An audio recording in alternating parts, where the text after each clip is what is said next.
El principi de funcionament bàsic és bastant senzill, l'únic que passa és que controlar-ho és realment on està la complicació.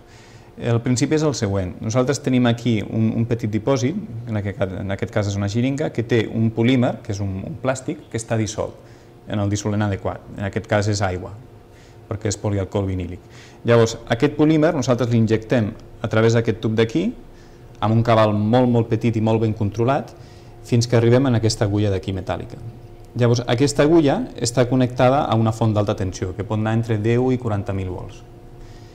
Aquí connectem el positiu d'aquesta font d'alta tensió i el negatiu el connectem en tota aquesta placa d'aquí de coure.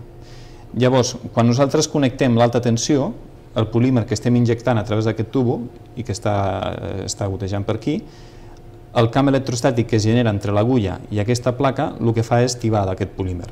De manera que genera un trosset amb una única fibra, que es pot sortir per aquí molt prima, i llavors hi ha un punt a partir del qual aquesta fibra es divideix en diverses fibres molt més primes que es van dipositant sobre d'aquesta placa. Si nosaltres posem qualsevol altre material a sobre d'aquesta placa, el que aconseguim és tenir aquest material recobert amb les nanofibres que estem produint.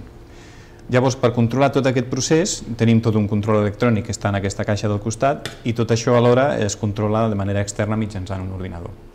Com que estem treballant amb alta tensió, doncs també s'ha de posar una mica d'èmfasi en la seguretat i el que es fa és tancar tota la màquina amb una gàbia metàl·lica, per així dir-ho, per tenir l'efecte de gàbia de Faraday, de manera que les pertorbacions electromagnètiques que hi ha a fora no afecten el procés i el que es genera dintre, en principi, està també protegit perquè els que treballem a fora que no tinguem problemes amb l'alta tensió, de manera que la màquina és molt segura.